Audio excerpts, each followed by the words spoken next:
स्वागत है बच्चों जीटी साइंस के चैनल पे, जहां आज हम पढ़ने जा रहे हैं standard 5th English 7th chapter major Dhyan Chand. और इस चैप्टर में हम किसके बारे में पढ़ने वाले हैं? तो हम पढ़ने वाले हैं मेजर ध्यानचंद के बारे में, जो कि क्या थे, एक इंडियन हॉकी प्लेयर थे एंड ऑल्सो वो किस में थे? इंडियन आर्मी में भी थे। तो इस लेसन में हम क्या देखेंगे, जो हॉकी का गेम उन्होंने खेला था ओलंपिक्स में, उसके बारे में कैसे हुआ था और क्या, ये सारी चीज़ें हम इस चैप्टर में पढ़ने वाले। तो हम क्या करते हैं, इस लेसन को स्टार्ट करते हैं। तो पहले यहाँ पर आपको बोला गया है Saturday 15 August 1936 it was the day of the hockey finals during the Olympic events। यानी कि सैटरडे 15 अगस्त 1936 को क्या था? हॉकी का ओलंपिक फाइनल था, जो कि कहाँ हो रहा था? The Olympic It was the hockey finals during the Olympic events held in the Berlin, Germany. Germany had defeated several times to enter the final against the Indian team. अब क्या हुआ था? जो ओलंपिक था वो बर्लिन में हो रहा था, जो कि कहाँ था? जर्मनी में था। और जो जर्मन टीम थी, यानी कि जर्मनी की टीम थी, उन्होंने बहुत सारी टीम्स को हराया था फाइनल में एंटर करने के लिए। किसके अगेंस्ट? तो इंडियन टीम के अगेंस्ट उन्होंने फाइनल में एंटर करने के लिए बहुत सारी टीम्स को हराया था। They were the host of the Olympic and they were sure of their victory। और वो लोग क्या थे? जर्मनी में ये हो रहा था ओलंपिक इवेंट, और वो लोग इसके होस्ट थे, और इसी की वजह से वो अपने विक्ट्री के बारे में बहुत ही ज़्यादा श्योर थे कि वो जो ये गेम है वो लोग जीत जाएंगे। Perhaps that was the reason by their ruler Hitler himself come to watch the match।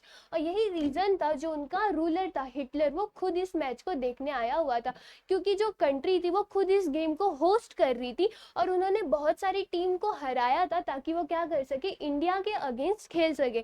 All the day before it had rained heavily, the entire field had become waterlogged, but 15 August being the last day of the games it was not possible to postpone the match any further. अब ये जो day, इसके पहले 15 अगस्त के पहले का जो दिन था, उस दिन क्या हुआ था? बहुत ज़्यादा बारिश हुई थी, और बारिश होने की वजह से जो फील्ड था वो क्या हो चुका था? वाटर लॉक्ड हो चुका था, यानी कि पानी उसमें भर चुका था। बट 15 अगस्त क्या था? वो लास्ट डे था ओलंपिक गेम्स का, और इसी के वजह से इस मैच को पोस्टपोन करना पॉसिबल नहीं था। The Indian team was little under pressure as they had lost to Germany in the practice match and they were not very comfortable with the wet ground. और इसी के वजह से जो ग्राउंड जब वाटर लॉक्ड हो चुका था, इसी के वजह से इंडियन टीम जो थी वो बहुत ज़्यादा प्रेशर में थी, क्योंकि उन्होंने क्या हुआ था? प्रैक्टिस मैच में वो जर्मनी से हार चुकी थी, और वो लोग वेट ग्राउंड से क्या थे? ज़्यादा कंफर्टेबल नहीं थे, जहाँ पे उनको क्या हो रही थी? थोड़ी बहुत मुश्किलें भी आ रही थी। फिर उस दिन क्या होता है? About 40,000 people had gathered in the hockey stadium to cheer Germany against India। अब 40,000 people जो थे वो उस हॉकी स्टेडियम में गैदर हुए थे, किसे चीयर करने के लिए? जर्मनी को अगेंस्ट इंडिया। और वहाँ पर कौन कौन आया था? तो वो थे द महाराजा ऑफ बड़ोदरा state, the prince of Bhopal and few others Indian had also come to support the Indian team. और इंडियन टीम को सपोर्ट करने के लिए यहाँ पर कौन कौन आया था? महाराजा ऑफ बड़ोदरा स्टेट, प्रिंस ऑफ भोपाल, और बहुत सारे कुछ जो इंडियंस थे वो इंडियन टीम्स को सपोर्ट और चीयर करने के लिए यहाँ पर आए हुए थे। The match started exactly at 11 AM। The German team had adopted a Nobel strategy of using the Indian technique of short distance passes against the Indian team itself. अब जो मैच जो था वो एग्जैक्टली 11 बजे 15 अगस्त को शुरू हो चुका था, और जो जर्मन टीम थी उन्होंने एक स्ट्रेटेजी क्या वहाँ पर रखी थी, जो कि क्या थी? शॉर्ट डिस्टेंस पासेस करने का। जो टेक्निक कौन यूज करते थे? इंडियन यूज करते थे, और सेम वही टेक्निक जर्मनी यूज कर रही थी इंडियंस के ऊपर। They had resorted to a very aggressive play. और अब वो लोग क्या कर रहे थे? वो लोग बहुत ही ज्यादा गुस्से में जो मैचेस थे वो खेल रहे थे। The Indian team was offering an equally strong resistance, no team could make a goal during the first half hour. और जब वो लोग एग्रेसिव प्ले दे रहे थे, तो इंडियन टीम भी क्या कर रही थी? खुद के बचाव में उसे मैच को खेलते जा रही थी। और फाइनली फर्स्ट 30 मिनट्स में किसी भी टीम ने, ना जर्मन टीम ने ना इंडियन टीम ने, कोई भी गोल नहीं किया था। But during the 32nd minute Roop Singh scored the first goal hitting the ball towards the goal post from a difficult angle. But जैसे ही 32 मिनट्स होते तो रूप सिंह क्या करते? वो पहला गोल बनाते, जो कि कहाँ से वो बनाते? एक डिफिकल्ट एंगल से। जो डिफिकल्ट एंगल से वो क्या फर्स्ट गोल इंडियन टीम के लिए बनाते, जो कौन थे? रूप सिंह थे। देन नेक्स्ट यहाँ पर क्या होता है? In the second half of the match, the Indian team found a firm footing. The entire team played as one and made 3 more goals against Germany. अब जब सेकेंड हाफ शुरू हो गया तो इंडियन टीम ने क्या स्टार्ट किया, एक दूसरे को सपोर्ट करना स्टार्ट कर दिया. फर्म फुटिंग का मतलब क्या होता है यहाँ पे, वेल सपोर्टेड. सारे जो लोग थे वो एक साथ क्या करने लगे थे, यहाँ पे एक दूसरे को सपोर्ट करते हुए एक साथ खेल रहे थे. और जो पूरी टीम थी उन्होंने क्या किया था, 3 गोल बना दिए थे अगेंस्ट जर्मनी के अगेंस्ट इंडियन टीम ने कितने गोल यहाँ पे बना चुके थे, 3 गोल्स बना चुके थे. 2 of them were made by the captain of the Indian team, Dhyanchand. However, the German players were also trying their best to win. They too succeed in making 1 goal. अब यहाँ पे जो 3 गोल्स थे, 3 गोल में से जो 2 गोल था वो कहाँ से आया था, वो ध्यानचंद जो इंडियन टीम के कैप्टन थे उन्होंने 2 गोल दिए थे. और वैसे ही जो जर्मन प्लेयर्स थे वो भी क्या कर रहे थे, वो लोग अपना बेस्ट ट्राई कर रहे थे कि वो लोग भी जीत जाए. और फाइनली वो लोग भी क्या करते, वो लोग भी सक्सीड हो जाते, वो लोग भी जीत जाते. क्या करने में, 1 गोल बनाने में वो लोग क्या हो जाते, सक्सीड हो जाते. then now only a few last minutes were left. Dhyanchand had resolved to win the match at any cost without allowing Germany to make any more goals. अब क्या हुआ था, बहुत कम टाइम बचा हुआ था और ध्यानचंद क्या करते, वो सोच लेते, वो ठान लेते कि अब वो मैच जीत जाएंगे बिना जर्मनी को एक भी गोल बनाए हुए. His spike shoes were making it difficult for him to run fast on the wet ground. और जो उन्होंने शूज पहने हुए थे, जो उनके स्पाइक शूज थे, वो क्या कर रहे थे, उनके लिए उनको मुश्किल हो रही थी क्या करने के लिए, उस वेट ग्राउंड में रन करने के लिए. फिर क्या होता है यहाँ पर, he removed the shoes and the socks and began to run barefoot. Using his amazing skill of dribbling and his near magical game, he began to send one pass after another to the player in the D, that is in the defender or opponent's area, from where they could make goals.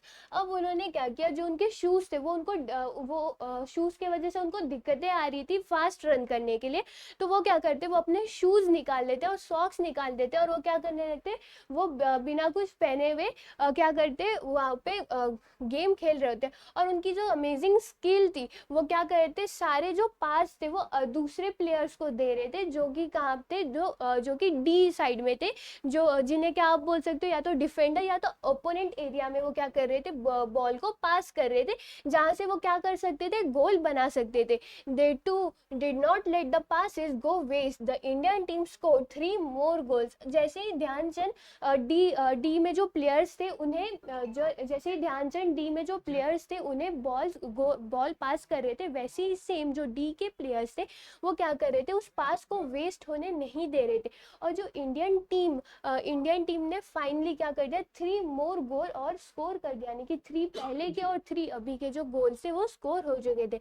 Dhyanchand could have easily made the goals himself from his own possession, but he never played a selfish game. अब ध्यानचंद थे वो खुद से, वो क्या कर सकते थे, वो खुद से बहुत सारे गोल्स बना सकते थे, बट कभी उन्होंने सेल्फिश गेम यानी कि खुद के लिए सोचकर नहीं खेला था. वो क्या करते थे, वो दूसरे प्लेयर्स को बॉल पास करते थे ताकि वो भी क्या कर सके, गोल बना सके. Skillfully, he took the ball away from the German defenders and made it possible for the player in the D to score goal. और उनके स्किल के हेल्प से, उनकी स्किल की मदद से वो उन्होंने क्या किया, जर्मन डिफेंडर से बॉल को लिया और उसे कहाँ पास कर दिया, जो डी में प्लेयर्स थे उन्हें पास कर दिया. और फिर जो डी के प्लेयर्स थे वो क्या करते थे, उस पास को वेस्ट ना जाते हुए क्या करते थे, वहाँ पे गोल कर देते थे. The German strategy had proved fruitless. A defeat stared them in the face. Some of the frustrated German players then resorted to a rough game. The German goalkeeper pounced on Dhyanchand and hurt him. अब क्या हुआ था, जो German की strategy थी अब वो fail होने लगी थी, फ्रूटलेस थी, कुछ काम नहीं आ रही थी. और तभी क्या होता है, जब उन्हें लगता है कि अब हमारी हार क्या है, वो अब हमारी हार हमारे सामने दिख रही है, क्योंकि उन्हें ऐसा लगता था कि जो गेम है वो हमारी कंट्री होस्ट कर रही है, तो हम इसे जीत सकते हैं. बट यहाँ पे क्या हुआ, अब उन्हें उनकी हार दिखने लगी थी. और इसी के वजह से जो जर्मन प्लेयर थे वो क्या हो चुके थे, वो फ्रस्ट्रेटेड हो चुके थे, गुस्से और चिड़चिड़ हो चुके थे, और उन्होंने क्या किया, जो जर्मन गोलकीपर थे उन्होंने ध्यानचंद को क्या किया था, हर्ट कर दिया था। फिर क्या होता है, but Dhyan Chand was a true shoulder. After a little first aid he immediately return to the field and held the spectre spellbound with his game. अब उन्होंने क्या किया, जब उन्हें चोट लग चुकी थी, बट ध्यानचंद कैसे थे, वो एक ट्रू सोल्जर थे, वो क्या किए, थोड़ी सी फर्स्ट एड लगाने के बाद वो फाइनली वापस से ग्राउंड में आ जाते और फिर से अपना गेम स्टार्ट कर देते। At last he scored the last goal of the match just as the game drew to a close. The Indian team had won third time in a row. It was a hat trick. Indians were third time winner of the Olympic gold medal. अब क्या हुआ, finally match close हो चुका था, close हो चुका था, और ध्यानचंद ने क्या किया, वहां पर एक गोल स्कोर किया, और इंडिया क्या हो चुकी थी, वो थर्ड टाइम विनर हो चुकी थी ओलंपिक गोल्ड की, और ये क्या हो चुका था, एक हैट्रिक हो चुका था। और फाइनली जो जर्मन प्लेयर बहुत ज्यादा श्योर थे कि वो जीत सकते थे, क्योंकि उनकी कंट्री ने ही क्या किया था, उस गेम को होस्ट किया था, वो उसी गेम में क्या हो जाते, यहाँ पर हार जाते। Although Hitler left the stadium before the match was over, he was impressed by Dhyan Chand game. It is said that German dictator had offered Dhyan Chand a higher salary and rank in the German army if he agreed to play on behalf of Germany, but Dhyan Chand turned down the offer. अब जो Hitler, जो उनके match को देखने आए थे, उनकी country के जो रूलर थे जर्मन कंट्री के, अब उन्होंने क्या किया, वो मैच खत्म होने से पहले ही जा चुके थे, बट वो बहुत ज्यादा इम्प्रेस, बहुत ज्यादा खुश हो चुके थे ध्यानचंद के खेल से। और ऐसा कहा जाता है कि जो जर्मन डिक्टेटर थे, यानी कि हिटलर थे, उन्होंने क्या किया, जर्मन डिक्टेटर थे, उन्होंने क्या किया था, ध्यानचंद को एक हायर सैलरी ऑफर की थी और जर्मन आर्मी में एक रैंक भी, बट ध्यानचंद ने क्या किया था, इसे मना कर दिया था। और क्यों मना किया था, क्योंकि उन्हें बोला था कि अगर आप एग्री होते हो, अगर आप एग्री करते हो कि आप हमारी टीम में खेलोगे, और वो क्या करते हैं, इस ऑफर को मना कर देते। After the celebrated victory in the Olympics, Hitler awarded a special gold medal to Dhyanchand. और जब विक्ट्री सेलिब्रेट करके हो गई, उनकी जीत सेलिब्रेट करके हो गई, तो हिटलर जो थे उन्होंने क्या किया, उन्होंने गोल्ड जो मेडल जो था वो ध्यानचंद को दिया। You may be aware that hockey is your national sport. अब यहाँ पर आपको क्या पूछा गया कि आपको जरूर पता होगा हॉकी क्या है, हमारा नेशनल स्पोर्ट है। Major Dhyan Chand birthday August 29 is celebrated as national sports day in India. अब national sports day in India August 29 को क्यों मनाया जाता है, क्योंकि वो क्या होता है, ध्यानचंद जी का बर्थडे वहां पर होता है। The famous national stadium in Delhi is named after the great hero Dhyan Chand. Who knows, perhaps one of you may carry the legacy of Dhyan Chand further and win great glory for our country. अब यहाँ पर क्या बोला गया है, जो दिल्ली में famous stadium है उसका नाम भी क्या रखा गया था, मेजर ध्यानचंद, जो कि किसके नाम पर पढ़ा गया, तो वो आपके मेजर ध्यानचंद के नाम के ऊपर पढ़ा गया है। और फिर यहाँ पर आपको बोला गया है कि कौन जानता है कि आप में से कोई आगे आएगा और ध्यानचंद जी की जो लेगेसी है उसे आगे बढ़ाएगा और इंडिया के लिए क्या फिर से गोल्ड मेडल जीत के लाएगा। तो अगर किसी को हॉकी में इंटरेस्ट है तो उनके लिए इंस्पिरेशन कौन बन सकते हैं, आपके मेजर ध्यानचंद जी जो है वो बन सकते हैं। और इसी के साथ क्या होता है, ये लेसन आपका खत्म होता है, जहाँ पर आपने क्या देखा, मेजर ध्यानचंद के बारे में, जहाँ पर उन्होंने इंडिया के लिए तीसरा गोल्ड मेडल एक हैट्रिक साइड में कैसे लाया था और कैसे उन्हें दिक्कतें पड़ी थी और कैसे उन्होंने उसे फेस किया था। अब नेक्स्ट यहाँ पर क्या है, यहाँ पर बोला गया the lifeless hockey stick used to come alive in the hands of the Dhyanchand.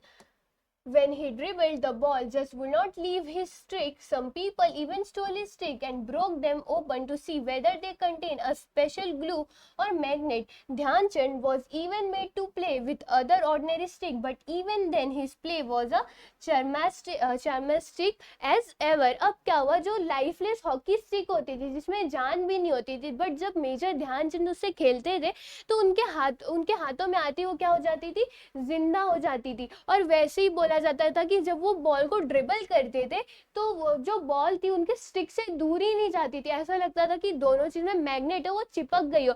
और इसी की वजह से बहुत सारे जो लोग होते थे वो स्टिक को चुराते थे, उसे तोड़ कर देखते थे कि कहीं इसके अंदर कोई चीज तो नहीं, कोई मैग्नेट तो नहीं है।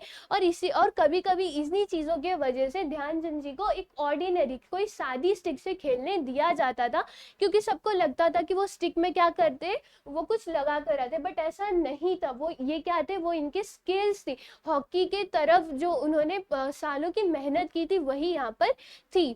अब ये क्या हो गया ध्यानचंद जी के बारे में। और देन यहाँ पर बोला गया है ध्यानचंद रियल नेम वाज ध्यान Singh. He was a soldier in the Indian Army. He could not practice his game during the day because he used to be busy on his duty as a soldier. अब जो ध्यानचंद थे उनका real नाम क्या था, उनका नाम रियल नाम था ध्यान सिंह, बट ध्यान सिंह से ध्यानचंद क्यों हो गए, इसके पीछे भी एक स्टोरी है।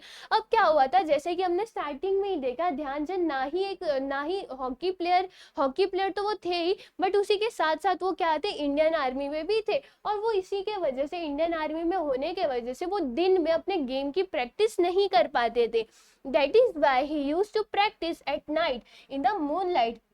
It is believed that his coach fondly began to call him Dhyan Chand. Chand means moon, meaning moon. The name stayed with him. अब क्या हुआ, उनको ध्यान चंद ये नाम कहाँ से मिला, जो उनके कोच हुआ करते थे वो क्या करते थे, उन्हें ध्यान चंद बुलाते थे। और चांद का मीनिंग क्या होता था, मून होता था, क्योंकि वो अपने गेम की प्रैक्टिस कब करते थे, वो अपनी गेम की प्रैक्टिस मून लाइट में करते थे, रात के टाइम मून के अंधेरे में, मून से जो लाइट आती थी उससे प्रैक्टिस करते थे। इसी के वजह से उनको ध्यानचंद बोला जाता था और उनका नाम क्या पड़ गया, ध्यानचंद पड़ गया, बट उनका रियल नेम क्या था, यहाँ पर ध्यान सिंह था। अब यहाँ पर क्या आ गया आपके इस लेसन का एक्सरसाइज, यहाँ पे पहला क्वेश्चन है guess the meaning of the following words. ये जो वर्ड्स है इनके मीनिंग आपको गेस करना है। तो पहला है वाटर लॉग। वाटर लॉग का मतलब क्या होता है, फिल्ड विथ वाटर, वाटर से पानी से भरा हुआ। पोस्टपोन का मतलब डिले यानी कि आगे करना। नोवेल का मतलब हो गया a book length work of fiction, एक बुक होती है जो कि फिक्शन से बनी होती है वो। बेयर फुट यानी कि विदाउट एनी फुटवेयर, बिना कुछ पहने हुए। फ्रूटलेस का मतलब होता है यूजलेस। पाउंस का मतलब होता है जंप अपॉन। अब नेक्स्ट है second question, name the following. तो पहला है host of the 1936 Olympic game. Olympic game का होस्ट कौन था 1936 में, तो वो जर्मनी थी। देन रूलर ऑफ जर्मनी कौन थे, हिटलर थे। Not comfortable with the wet ground, wet ground से कंफर्टेबल कौन नहीं था, द इंडियन टीम थी। Scored first goal, first goal किन्होंने स्कोर किया था, तो हमने देखा था 32 मिनट्स में किसने स्कोर किया था, रूप सिंह ने किया था। और कौन से टीम से थे, वो इंडियन टीम से थे। Then did not let the passes go waste, players in the D, जो डी में प्लेयर्स थे वो पासेस को क्या नहीं होने देते थे, वेस्ट नहीं होने देते थे। अब next is 6, captain of the Indian team. Captain of the Indian team कौन थे, ध्यानचंद थे। Pounce on Dhyan Chand and hurt him, उन्हें किसने हर्ट किया था, तो वो थे जर्मन गोलकीपर। देन नेक्स्ट है third time winner of Olympic gold medal for hockey, the Indian team. Indian team क्या बन चुकी थी, यहाँ पे थर्ड टाइम विनर बन चुकी थी, जो कि हमने लास्ट में भी देखा, जिसे हमने क्या बोला था, हैट ट्रिक भी बोला था। अब नेक्स्ट यहाँ पर क्या है, use the following phrases in your own sentences. ये जो फ्रेजेस आपको दिए गए इसे आपको खुद के सेंटेंसेस में यूज करना है। तो यहाँ पे आपको रेफरेंस के लिए दिया गया है, बट अगर आप चाहो तो आप खुद के सेंटेंस में यूज कर सकते हो।